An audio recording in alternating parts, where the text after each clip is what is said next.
Okay, ચાલો મિત્રો, જય માતાજી. અત્યાર સુધી આપણે દાખલા નંબર 6 સુધી અભ્યાસ કર્યો હતો. હવે આજે છે આપણે દાખલા નંબર 7. પહેલા રકમ આપણે જોઈ લઈએ. રામ, રહીમ અને ઈશ એક ભાગીદારી પેઢીના ભાગીદારો છે. તારીખ 1/4/2016 ના રોજ તેમની મૂડી અનુક્રમે 60,000, 40,000 અને ₹50,000 હતી. વર્ષના અંતે નફાની વહેંચણી કર્યા પછી માલુમ પડ્યું કે મૂડી પર 6% લેખે વ્યાજ ગણવાનું રહી ગયું છે. ભૂલ સુધારણા નોંધ લો. હવે જો મિત્રો, આમાં આપણને કીધું છે કે ભાઈ 6% લેખે વ્યાજ ગણવાનું રહી ગયું છે. તો આપણે પહેલા પ્રથમ વ્યાજ ગણવું પડશે. પહેલા આપણે લખીએ કે ભાઈ ભાગીદાર રામ, રહીમ અને ઈશુ ત્રણ ભાગીદાર છે. હવે ત્રણે આપણને મૂડી આપી દીધેલી છે. પહેલા આપણે મૂડી મૂકી દઈએ કે ભાઈ મૂડી પહેલાની છે 60,000 રૂપિયા, બીજાની છે 40,000 રૂપિયા અને ત્રીજા વ્યક્તિની ઈસીનું આપેલી છે આપણને 50,000 રૂપિયા. હવે આપણને શું કીધું છે કે ભાઈ મૂડી પર 6% લેખે વ્યાજ ગણવાનું રહી ગયું છે. તો પહેલા આપણે મૂડી પર 6% લેખે વ્યાજની આપણે ગણતરી કરીશું. તો 6% લેખે આપણે વ્યાજની ગણતરી કરી. 60,000 ના 6% કરો એટલે કેટલા આવશે? 3600 રૂપિયા. 40,000 ના 6% કરો એટલે કેટલા આવશે? 2400 રૂપિયા. 50,000 ના 6% કરો એટલે કેટલા આવશે? 3,000 રૂપિયા. આ ત્રણે આપણને વ્યાજ મળી ગયું. પહેલાનું કેટલું મળ્યું? 3600. બીજાનું કેટલું મળ્યું? 2400 અને ત્રીજાનું કેટલું મળ્યું? 3,000. હવે આપણને એમ કીધું છે કે ભાઈ ગણવાનું રહી ગયું છે, તો ભૂલ સુધારણા નોંધ લખવાની. હવે આપણે ગણી કાઢ્યું, તો હવે આપણે શું લખવું પડશે? તો પહેલી વસ્તુ છે કે આપણે ભૂલ શું કરીએ છીએ?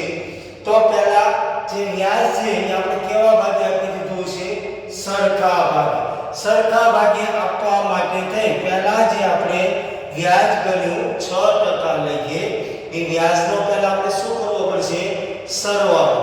સરવાળો કરો, ત્યારબાદ જે ભાગીદાર છે એ ભાગીદારના જેટલા ભાગીદાર છે એ ભાગીદારની સંખ્યા વડે ભાગવાથી આપણને વ્યાજ મળશે. હવે અહીંયા સરવાળો કરો. આપણે 3600 આપેલા છે, 2400 આપેલા છે અને 3,000 આપેલા છે.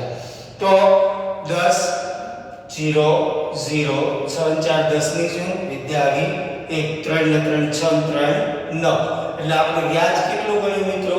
9,000 રૂપિયા. ટોટલ વ્યાજ કેટલું થયું? 9,000. આ જે 9,000 વ્યાજ થયું, તો આપણા ભાગીદાર કેટલા આપેલા છે? તો કે 3. કયા? રામ, રહીમ અને ઈશુ. એનું કોઈ પ્રમાણ આપેલું નથી. પ્રમાણ આપેલું તો આપણે કેવા પ્રમાણની અંદર વ્યાજ ગણ્યું છે? સરખા ભાગે. સરખા ભાગે વ્યાજ ગણ્યું એટલે કેટલા આવશે? 9,000 ભાગ્યા 3 કરો એટલે 3,000. તો આપણે અહીં લખશું કે ભાઈ ભૂલથી સરખા ભાગે ગણેલ વ્યાજ. ભૂલથી સરખા ભાગે ગણેલ વ્યાજ કેટલું ગણ્યું? તો કે ભાઈ 3,000. અહીંયા પણ 3,000, અહીંયા પણ 3,000. ટોટલ કેટલા આવી ગયા આપણી પાસે? 9,000 પૂરા થઈ ગયા. હવે આપણે જોઈએ મિત્રો, તો અહીંયા આપણે જોઈએ કે ભાઈ પહેલા વ્યાજ કેટલું ગણવાનું હતું આપણે? તો કે 6% લેખે. તો 6% લેખે એટલે આપણે કેવી નિશાની આપશું? અને પ્લસની. હવે અહીંયા ભૂલથી કેવા પ્રમાણની અંદર આપણે ગણ્યું છે? સરખા પ્રમાણની અંદર. સરખા પ્રમાણની અંદર એટલે આપણે નિશાની કેવી આપશું? માઈનસની. તો પહેલા માઈનસ પ્લસ આપણે કરીએ. 3600 માંથી 3,000 જાય એટલે પ્લસ 600 રૂપિયા. 2400 માંથી 3,000 જાય એટલે માઈનસ 600 રૂપિયા. 3,000 માંથી 3,000 જાય એટલે કે શું આવશે? નહીં. હવે અગાઉ આપણે કીધું હતું માઈનસ આવે એના ખાતે હંમેશા શું આવશે? ઉધાર આવશે. અને પ્લસ આવશે એના ખાતે શું આવશે? આપણે જમા આવશે. તો આપણે છે કે ભાઈ ભૂલ સુધારણા નોંધ.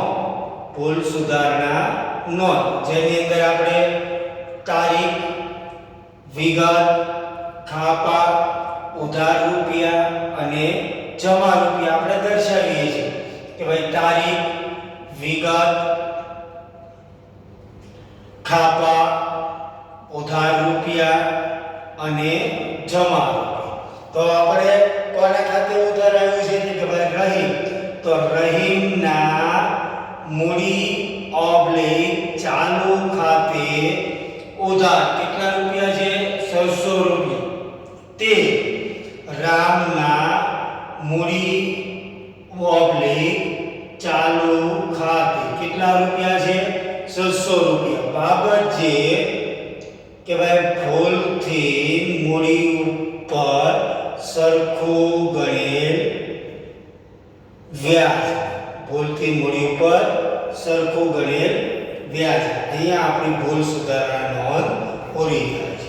રેડી મિત્રો, તો સમજ પડી ન સમજ પડી ફરી એક વખત જોઈ લો કે ભાઈ ભાગીદાર કેટલા હતા? 3 રામ, રહીમ અને ઈશુ.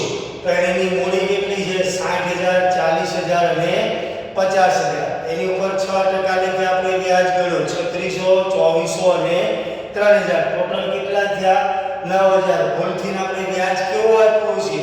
સરખું આપી દીધું. સરખું એટલે 3 ભાગે વહેંચો એટલે કેટલા આવશે? 3000, 3000 ને 3000. કે ભાઈ ગણવાનો વ્યાજ છે એને આપણે શું કહીશું? પ્લસ. ભૂલથી ગણ્યું છે એને આપણે શું કહીશું? માઈનસ. તો માઈનસ પ્લસ કરો તો 600 પ્લસ આવશે, 600 શું આવશે? માઈનસ. માઈનસ આવે એના ખાતે હંમેશા શું આવે છે? ઉધાર આવે છે. પ્લસ આવે છે એના ખાતે હંમેશા શું આવે છે? જમા. તો મિત્રો ભૂલ સુધારણા નોંધ લખવી પણ ફરજિયાત છે. ઓકે, જય માતાજી. કોઈ પ્રશ્ન હોય તો અમને WhatsApp ની અંદર જાણ કરો. ઓકે, જય માતા.